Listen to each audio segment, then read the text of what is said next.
They said the apothecary's daughter had 6 months, maybe less. The Earl of Dunmore said it without looking up from the document he was signing. Said it the way a man notes that rain is likely, evenly, and without particular interest, as though the fact were merely a logistical detail and not a human life. He had married her that morning. A grey Tuesday in November, a magistrate's parlour in Somerset, 2 witnesses borrowed from the corridor who had not been given time to button their coats. The ceremony had taken 11 minutes. He had timed it. He gave her a carriage, a small trunk she had packed herself, and a key to a property in Kent called Thornwick that had not been opened in 11 years. He did not ride ahead of her. He simply did not come at all. He did not expect word of her to reach him 16 months later, on the desk of the royal household's physician. He did not expect to ride down a lane he remembered as choked with weeds, and find it lined with white-painted posts and the smell of green and growing things. He did not expect to find, standing in the ordered yard of the place he had given her to die in, the woman who had rebuilt it board by board and root by root, and the royal warrant, framed in golden oak, hanging on the wall behind her head. This is the story of the apothecary's daughter he married to satisfy a will, the winter she chose to live in spite of it, and the long and painful education of an earl who came back to claim ruins and found he had nothing left to claim. Reed Carlisle, 4th Earl of Dunmore, was 33 years old, composed, and in possession of a problem. His grandfather's will had been specific to the point of cruelty, the entailed lands of Dunmore, 4 estates and a townhouse in Mayfair, would pass to his cousin Gower unless Reed was lawfully married by his 34th birthday. That birthday stood 18 days away. Gower, who had been waiting with barely concealed hunger for 12 years, had already lodged his petition.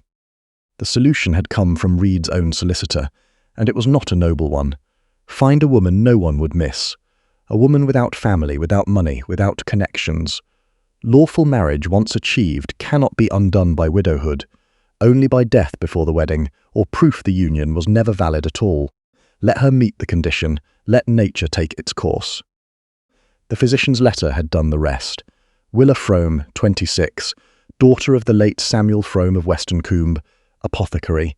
A weakness of the lungs noted in childhood, recurring through the winter months, likely to become serious within the year. No living family, no prospect. Currently managing her late father's shop on credit that was almost gone. She was, in the solicitor's careful phrase, an ideal candidate. Willa had been told the arrangement plainly, which she supposed was a species of honesty. Most women in her position did not receive. The Earl's man had come to the shop on a Wednesday, sat down among the dried chamomile and the labelled jars, and explained the shape of it without flinching. Marry the Earl. Take the property in Kent. Live quietly. The estate would provide. She had looked at him for a long moment. Then she had asked whether the property in Kent had a workable well. He had not known the answer. That told her most of what she needed to know about how thoroughly anyone expected her to use it. She signed the paper with her own pen, the one she had used for 10 years to label her father's preparations, and she did not sign it with resignation. She signed it with the calm, flat pragmatism of a woman who had been calculating odds since she was 14, and had learned to work with what was actually in front of her, not what she had wanted to find there. She had a failing shop, a debt she could not clear, and a lung complaint already being whispered about in the village. She had been slowly becoming invisible for 2 years. She would rather be somewhere she could do something with her 2 hands than nowhere at all. The Earl spoke exactly 4 sentences to her on their wedding day. 3 were the words the magistrate required. The 4th was delivered in the doorway as he was leaving. There is a caretaker at the property. His name is Dowd. He will see to any immediate requirements. He had a composed, even face, handsome in the way that suggested it had, long since learned to show nothing at all. His eyes, when they passed over her, were not cruel. They were simply absent, the way a man's eyes go when he is looking at something he has already finished thinking about.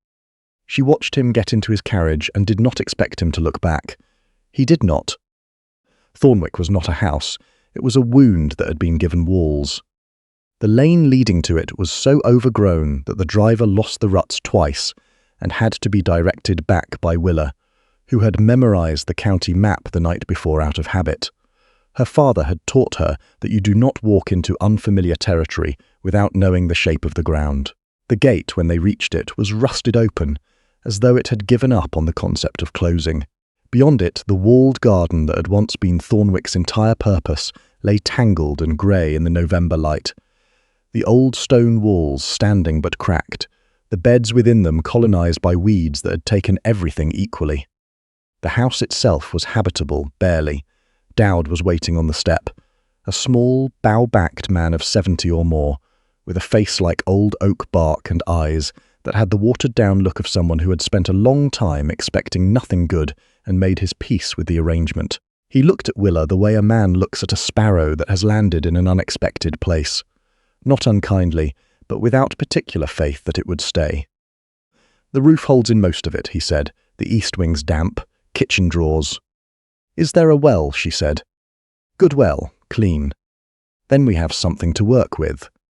He looked at her for a moment that lasted slightly longer than politeness required. Then he picked up her trunk without being asked and carried it inside. That was how it began. She was sick by January. She had known it would come. The lung complaint did not announce itself dramatically. It never had since childhood. It crept in on the cold and the damp, a tightness first, a cough that worsened at night, a fever that came and went without much drama and without much mercy. She lay in the bedroom above the kitchen, which was the warmest room in the house, and she felt her body deciding something. The village physician would have called it critical. Her father would have called it a choice point. She called it Tuesday. She knew exactly what had been growing in the walled garden. Thornwick had once been famous for it. 3 acres of medicinal planting, supplied to London apothecaries for 60 years before the old Earls' gambling debts had let the estate decay into nothing. The records were in the house, water-damaged but readable, and Willa had read them all in her first week, the way she read everything that could tell her something useful. On the 4th night of the fever, when the cough had her sitting up against the wall because lying flat was worse, she made a tea from the dried thyme and elecampane she had brought from her father's shop in the bottom of her trunk, and she drank it in the dark, and she thought quite clearly and with a very specific cold anger, no. Not no to the illness. The illness was a fact. She thought no to the conclusion everyone had already drawn from it, no to the Earl who had put a dying woman in a rotting garden and ridden away satisfied, no to the physician who had described her lung complaint in a letter meant to seal her future without consulting her about it. She had filled her father's prescriptions for 12 years. She knew her own body better than any man who had spent 15 minutes with her and written his conclusions in ink before she left the room. The fever broke on the 6th morning. She was thin and shaking, and so tired she had to sit down twice between the bed and the kitchen. But she was upright, and she was, when she examined it, angry in a way that clarified everything very usefully. She went to look at the garden. It took her the better part of 3 months to understand what was living and what was not. Kit found her at it, a boy of perhaps 11 who appeared one February morning from behind the collapsed potting shed and offered to help pull dead stalks in exchange for not being sent back to the village, where, he explained concisely, nobody currently wanted him. He had ginger hair and an expression of permanent watchful competence, and he could work 4 hours without stopping and without being told what to do next, which was the quality Willa valued most in any person she had ever met. "What's growing under there?" he said on the first morning, pointing at a bed so covered in dead matter it looked like a grave. "Meadowsweet, and I think lovage. Pull back to this line and we'll see." He pulled back to the line without argument, and under the dead matter the roots were alive. She sold the ornamental shrubs that had gone wild along the south wall, sold them to a landscape gardener in Maidstone, who was glad to have anything established, and bought back into the working beds with the money. She kept what was valuable and let go of what wasn't, without sentiment, which was a skill she had learned young. You cannot keep everything. You choose what will pay and what will produce, and you feed those things, and you let the rest go with a clear conscience and a closed ledger. Dowd watched her for 2 weeks before he said a word. Then one morning he set a rough-drawn plan of the lower beds on the kitchen table beside her tea. "Old Lord planted feverfew here in the good years," he said, "and there's a section along the north wall was always Valerian. Soil's still right for it." She looked at him across the table. He was not a man who offered things lightly. She understood that. "Show me," she said. After that, it went faster. The first real test of her hands came in October, 14 months after she arrived. A cart came down the lane at speed, driven hard, with a woman inside who was barely conscious and a man shouting that she had been stung. A full nest, 40 or more, and she was swelling shut. Willa heard the commotion from the walled garden and came through the gate without hesitating. She had treated bee stings since she was 8 years old. Her father had kept hives. She knew what a severe allergic response looked like, and she knew the window, for it was not wide. She worked in the doorway of her own kitchen with the woman on the table, and Kit holding the lamp and Dowd standing at the door, white-faced and silent. She used the preparation she had made the previous spring and kept in the cold larder for exactly this kind of emergency. A tincture of plantain and preparations her father had relied on for airway reactions, applied carefully and methodically, and narrated aloud, so Kit could hand her what she needed without her having to look up. The woman breathed easier in 20 minutes. She was sitting up in an hour. She was a physician's wife from the neighbouring estate, and her husband arrived at a hard gallop just as she was asking for water. He stood in the kitchen doorway and looked at Willa across his recovered wife. "Who taught you this?" he said. "My father, he was an apothecary in Somerset." He said carefully, "My name is Dr. Caswell. I supply the Royal Household Physician's office. I wonder, if you were willing, whether I might see your preparations." He saw them. He came back the following week and the week after. He began to send her cases, the chronic ailments, the patients for whom there was, as the phrase always went, nothing left to lose. She lost some. She was always honest about those. In the plain way her father had taught her, she named them and told the families precisely what had gone wrong. That honesty, more than any triumph, was what made physicians trust her. A woman who will state her failures without flinching can be believed about everything else. She saved considerably more than she lost. And in the spring of her second full year, a quietly dressed man in the livery of the royal household rode down the lane, which was no longer rutted, which smelled even in March of green and living things, and gave his name as assistant to the royal household physician. His Majesty's physician had been following the work at Thornwick with interest. A member of the royal household had suffered a chronic respiratory complaint for 2 years. Every London physician had been tried. Dr. Caswell had been consulted. Dr. Caswell had mentioned Thornwick. Would she take the case? Willa Frome stood in the yard she had cleared with her own hands and thought for one still moment of the Earl, who had sent her here to dissolve quietly into the ground. She did not smile. She had never been a woman who smiled easily, but something in her that had been coiled tight for 2 years released, just slightly, the way a plant releases when it finally has enough room. "Yes," she said, "but His Majesty's household should understand. I do not work under another physician's name, and I do not take direction from anyone who has not examined the patient themselves. The preparations I make are mine, documented in my records, administered by my protocol. I have been a subordinate to other people's conclusions once already. I did not find the arrangement suited me." The assistant looked at her steadily. He was a shrewd man. "I will relay your terms," he said. The terms were accepted. The patient recovered. The royal warrant was granted in November, naming Willa Frome, Countess of Dunmore, as purveyor of botanical preparations to the royal household, registered in her name, in her hand, under her roof.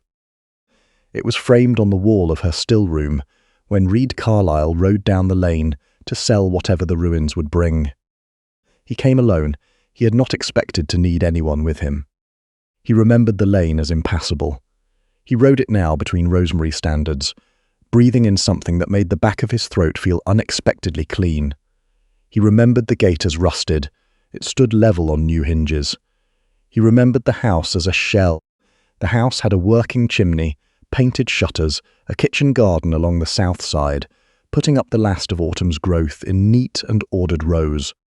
He stopped his horse in the yard and did not immediately dismount. A boy came out of the walled garden and looked at him without particular deference. "Are you the Earl?" "I am." "She's in the still room." He jerked his head toward a low stone building along the west wall that Reed did not remember at all. "You can wait, or you can go in. She doesn't mind either way." He went in. The still room smelled of dried herbs and something sharp and complex underneath. The smell of a room where things happened. The walls held shelves floor to ceiling, labelled in a hand he did not recognize, neat, spare, practical. And behind the workbench stood a woman he had last seen being handed into a carriage in Somerset 20 months ago. She was not the woman he remembered. The woman he had left had been pale and careful and quiet, wearing the stillness of someone who had learned to take up as little space as possible. The woman behind the workbench stood with the ease of a person in complete command of their own ground. She was browned from 2 years of Kent sun. Her hands, when she set down the mortar she was working, showed the state of someone who worked hard with them every day, without apology. There were grey threads at her temples that had not been there when he married her. When she looked at him, her eyes were exactly as he remembered. Steady, reading him the same measuring way they had in the magistrate's parlour, assessing the composition of a compound and deciding whether it would hold. "My lord," she said, not warmly but without hostility either, evenly as she seemed to do everything. Willa. He had not meant to use her first name. It came out before he could arrange it into something more formal. "What is all this?" "A working still room, an apothecary's garden, and a household that runs on the income they generate." She moved around the bench and lifted the royal warrant from its hook and set it on the table between them, facing him. She waited. He read it. He read it twice. The silence was not comfortable. It was the silence of a man looking at proof that he had been comprehensively wrong about something he had arranged with complete confidence, and finding that the wrongness goes considerably deeper than the facts on the page. "You are the woman Caswell writes about," he said, "the botanist, the one who treated the—" He stopped. "Yes," she said simply. He set the warrant down. Something moved across his composed face that he could not entirely suppress. "I came here to settle the property, to make some provision. I thought you would be." "Dying," she said. She was not unkind about it. She was honest, which was worse. "You thought I would be dead or nearly there, and that you could put the whole of it behind you. That was entirely reasonable given what your physician told you and what you arranged for. You were wrong. I was not dying. I was angry, which is a different thing entirely and considerably more useful." He had no answer to that. She let him stay, not warmly, not with any implication of forgiveness, but with the flat practicality she brought to most things. The roads were bad, the light was going, and she would not have it, said she turned a man out onto a November road for the satisfaction of it. There was a room in the house that kept the rain out, she told him. Supper was at 7. They did not dress for it. He stayed. He was entirely useless, which he had not been in many years, and the experience was instructive in a way that made him quietly furious with himself. He did not know how a still room worked. He did not know the names of 3/4 of what grew in the walled garden. When he guessed and went to help with something, he invariably guessed wrong. Kit did not trouble to disguise his amusement. Dowd did not trouble with it either, though Dowd's version was of the dry variety that did not show itself in anything as obvious as a smile. He began, in small ways, to make himself useful instead of merely appearing to be, which was harder and produced better results. He mended the fence along the lane, because there was no art to it, and it only required a willing back. He carried, and stacked, and held things when 2 hands were needed, and when he did not know what to do, he stayed out of the way, and waited until someone told him. It was the first time in his adult life he had been in that position, and he found that it was, despite everything, an honest way to spend an afternoon. He had been there 9 days when his cousin's letter arrived. Gower Carlyle had not been idle.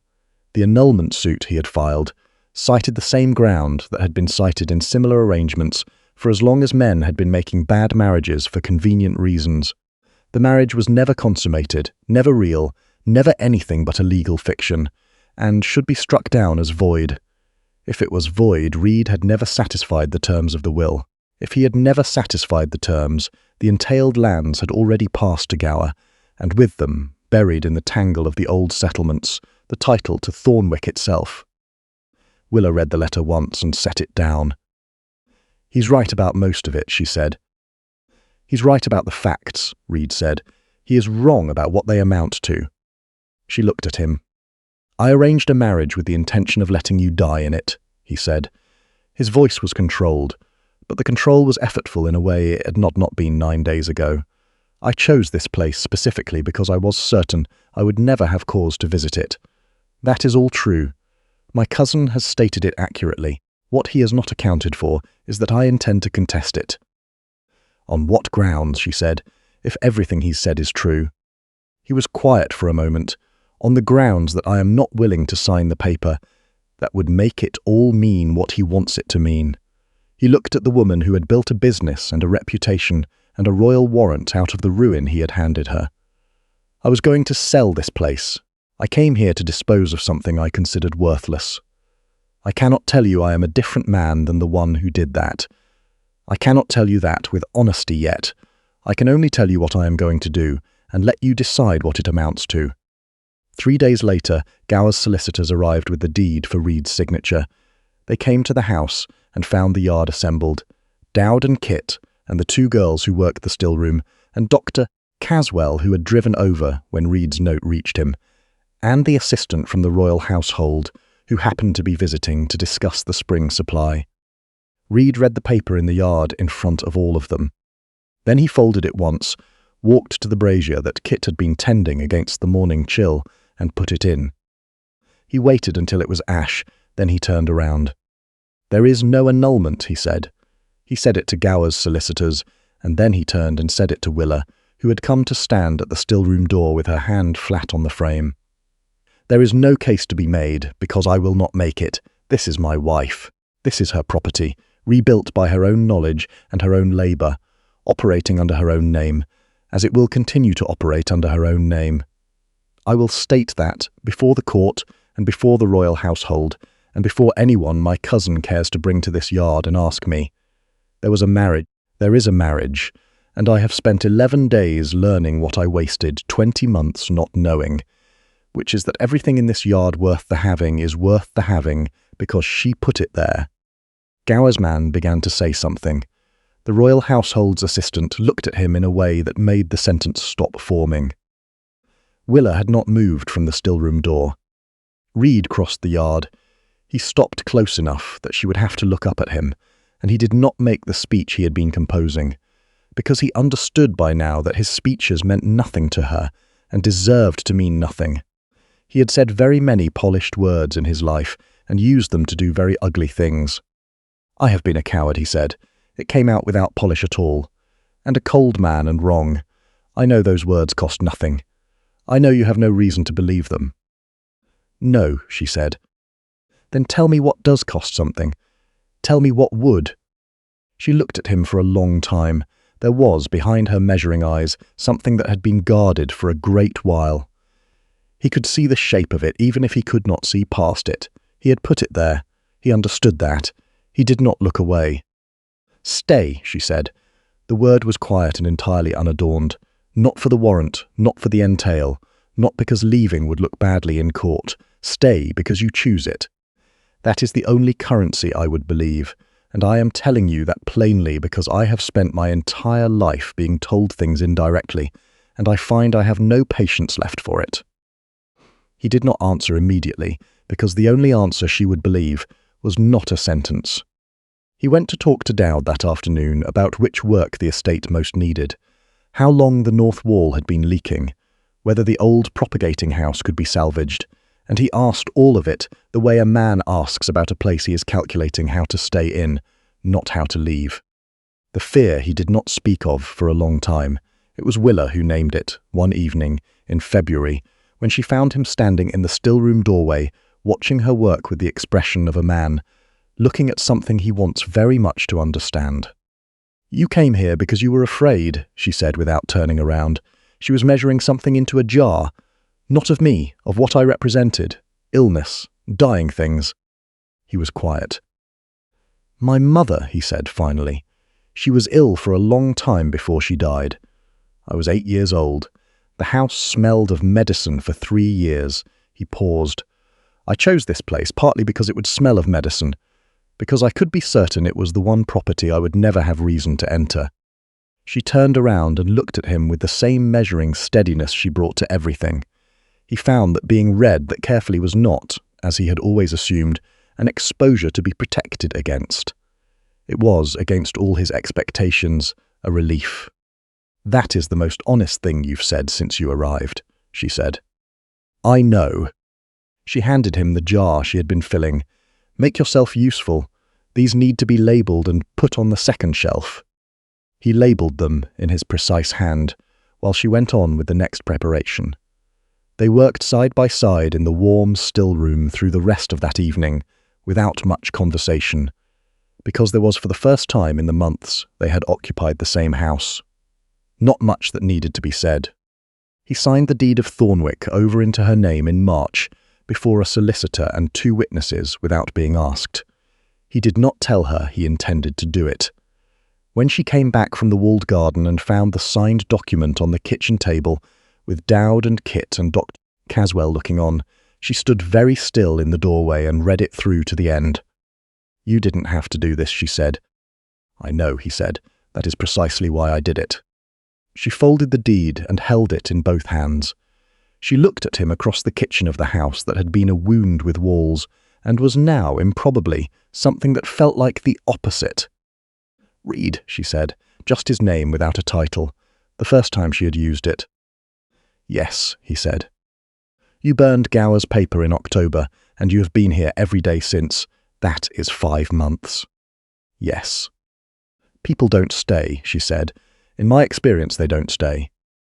"I know. I am aware that I am working against a considerable body of evidence, including some I produced myself." Something shifted in her face, not softening exactly, but opening, the way a hand opens when it has been clenched around something so long that letting go becomes more possible than holding on. She crossed the kitchen and took his rough, blistered hand in her herb-stained one, and she held it, not loosely, but with the same grip she brought to anything she had decided to keep, and she said, "Then we had better get back to work. The north bed needs turning before the frost comes down again, and I won't have you standing about in my kitchen looking sentimental when there's labour to be done." He laughed. It was not a polished sound. It was cracked and startled and entirely real, the laugh of a man who has been let, against every reasonable expectation, to come in from the cold. He did not let go of her hand. She did not let go of his. They stood like that in the warm kitchen of Thornwick for a moment longer than was strictly necessary, before she turned and led him back out into the March light, and the garden, and the long-mended remainder of everything she had built. Gower's suit was struck from the rolls before summer. The royal household renewed the warrant in Willa's name, with a notation that the Earl of Dunmore had been added as co-signatory, which was accurate, and also somewhat beside the point, as anyone who had visited Thornwick could have told them. They rebuilt the old propagating house together, that summer Reed driving the nails, Willa directing the placement of the beds that would go inside. His hands hardened. He learned, slowly and by failing at it repeatedly, to read a plant's condition the way she read it, not by memory but by attention, which she told him was the only way that actually worked. In the long evenings when the work was done, they would walk the walled garden while the last light held, and he would ask her what a plant was called and what it did, and she would tell him in the plain, direct way she told him everything, without ornament, and he listened the way he had never quite managed to listen before, with the whole of his attention honestly given.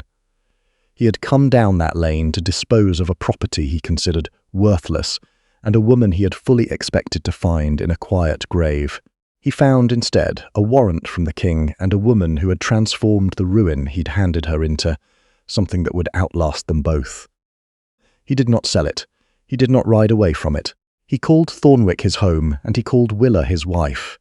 And he meant both of those things in a way he had not meant anything in a very long time, not by virtue of saying them, which had always come easily and had always been worth nothing, but by the simple, irreducible fact of still being there.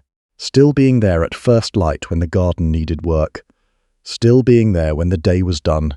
Still being there the next morning, and the one after it, without condition, without calculation, without any road left open behind him that he wished he had taken instead. That, in the end, is the only proof that has ever mattered. Not the deed with the signatures, not the warrant on the wall, not the words a man says in a yard full of witnesses. Only the staying, only the steady, unremarkable, irreplaceable fact of choosing, every cold morning, every long evening, to be exactly where you are. If this story found you tonight, if it reminded you that the things written off and left in the ground have a way of growing back stronger than anyone who buried them expected, give it a share and a like, and subscribe so the next story reaches you when you need it most. Because the truest thing I know about resilience is this: it is never loud, it is never dramatic, it is only a woman in a bare and ruined garden on a grey November morning, rolling up her sleeves and deciding against all available evidence to begin.